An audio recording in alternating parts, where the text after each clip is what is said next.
Hello, guys, and welcome again to your lovely group and our lively conversation. It is not usual that I do these lives every day, and we just had one yesterday, but this is something that woke me up today. And so I know that I have to share it with you. And here it is. So once again, I'm Yasmilde, healer and scientist in Ottawa, in Canada. And I want to talk today about the way we were nurtured when we were kids, either or we weren't. In many of our cases, and hi Simon, in many of our cases, if you are in this group, the loneliness part of the warrior, and actually both of them, come from the fact that you probably were not really nurtured when you were a little kid. People around you were probably busy doing things. You either had more siblings or your parents needed to work. Maybe you didn't have both parents with you. And then all that brought as a consequence that you didn't feel you were the priority. There were other things to do. And if you are the loving person that I have attracted to this group, you had it was actually almost okay for you when you were a kid. There was a bit of a justification. You, even as a child, you understood there are the things that need to be done. And that's probably a little bit of the why you have felt most of your life that you need to put your piece of work in everything and for everybody, that there is a need for help, for you to be on top of things and participate and get things going. Because when you were a child, and if you weren't paid attention most of the time, you saw it as, well, people are busy, and so I need to get busy. So that would be one of the first things you would get out of it. But there actually are other consequences. So what I just told you is also associated to the fact that you're probably very independent since you were very, very young. But then there are emotional things behind all of this. Subconscious programming that has been running your life and creating patterns in your life without maybe you even noticing. And those subconscious things are, for example, that you may be figured out as a kid that your needs would never be fully met, that maybe you weren't fully deserving because all of a sudden you weren't really a priority most of the times.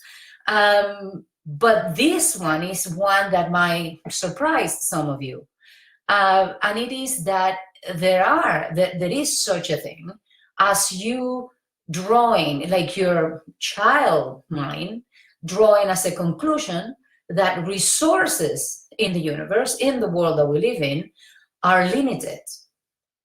That your parents and your carers needed to hustle to produce the goods that you needed to take care of you or take care of other people or to get the household going. And so they needed to sacrifice their time with you because that was necessary. And that on itself creates a sense of lack of resources, of abundance, of limited resources. And in the background of your mind, that had probably always been going. The sense of you either have to work hard to get money or abundance of any kind, even attention in this case, or that you were not meant to have it. That maybe you weren't much deserving of that, that the needs of the collective were always more important than yours in that sense as well. That it was important to work or to make an effort for the abundance of the group. But there was never, or there had never been, maybe, a sense of identity attached to the abundance that you might or might not attract. Well, actually, subconsciously, you might be thinking there is no abundance with your name on it. And that is a blockage. That is something that has kept you away from producing or manifesting abundance in your life. But then there is the one that I made reference to when I announced the life. And it is that there is also this thing you were robbed from by the lack of nurturing, and it was the capacity of dreaming. And I actually know this because my childhood was one of the ones that I'm describing. And I remember that I was already in my 30s when I left Cuba and I came to the first world country, when people openly speak about having a dream. What do you dream of? What's your dream? What would you like to do with your life? What do you dream for yourself? And I kind of would get stunned by it. I said, what do you mean, dream for myself? That sounded selfish on itself. But on top of that, I don't think I had the capacity, because we had this sense of, yeah, if you wish for too much, you might not get it, because there is not enough time for you, because resources are limited, because you might not be that deserving. So what is the point of dreaming? And you might have not thought about it consciously, but the subconscious program was there. And I hope you have gotten out of that. But that is a very sad program to have running at the back of your mind. It is something that doesn't allow you to give yourself space to grow. It doesn't allow you to love yourself, because you assumed when you were a child that that wasn't a possibility. That never crossed your mind. You didn't learn that was something that was possible to happen. And so the lack of abundance and lack of dreaming of it, of having a vision, of seeing yourself as something out of the collective, as somebody that can grow bigger than the people around you, outside of the circumstances that you grew up on. But even if you have, by other people's standards, even if you have been very successful in a professional career, if you have actually been the one in your family that have been ahead in terms of success in things that you have accomplished, maybe education, maybe a business of some sort, even if that is the case, even if people see you that way, it doesn't sound that way to you. It doesn't feel like you fulfilled a dream, because I don't think it was a dream to begin with. It was probably only attached to the need of serving, of accomplishing something in you that could help you to keep serving. But as a dream, I don't think it ever formed.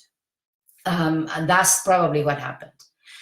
So what happened when you learn, when you shift and you learn how to give yourself and that little child inside of you the nurturing that you didn't get when you were growing up? Well, what happens is that that huge shift brings you to a point when you learn, not only loving yourself will bring you to all of a sudden get aware of a purpose.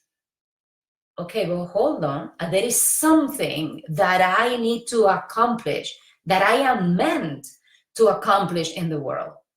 And you learn to have a vision. You learn to channel that vision. And when you have a vision, you are pulled forward. Goals pushes you, but visions pull you. And a vision is actually has a lot of the qualities of a dream, of having a dream. It's something that you haven't experienced yet, but you still have the capacity to attach to it emotionally. And that is why it pulls you. You haven't been there, you haven't done that, you couldn't even imagine the thing before you got it, but it has a hell of a pull in you. Because all of a sudden you do understand that you have those qualities, that you are deserving, that all of those ideas that you got during childhood are not really true. Not for you or nor of the universe. The universe is infinite. There is abundance of absolutely everything. It doesn't matter how much a person has. It's actually that act is putting more of it out there for you to catch it. So how do you get out of that subconscious programming that had been running your life without maybe you even noticing? Well, that's what I come into the point. So are you ready to let go of the sense of lack, of love for yourself, or of resources and abundance, or of dreaming? And are you willing to step into the world of infinite possibilities? Well, that's where you send me that private message. And we sit down and talk about how we can do the shift, how I can help you, and how is it going to happen. So it's lovely to have you guys here. So Lisa, Damon, Olga, Leo, thank you for being here. Simon, thank you. There you go, last sibling of 6. That might have been a struggle, a bit of a fix. And so there you go. So if you guys have any comments on this, if you have actually known before you heard this today, and have you done anything about it? Have you thought about it? Have you tried any way of overcoming this? Or better yet, heal it so it doesn't come out as patterns in your lives? Then let me know what has worked, what hasn't. And so let's have a conversation about it. I look forward to those messages. Have a great evening or day if you are on the other side of the Atlantic, and see you in the next video.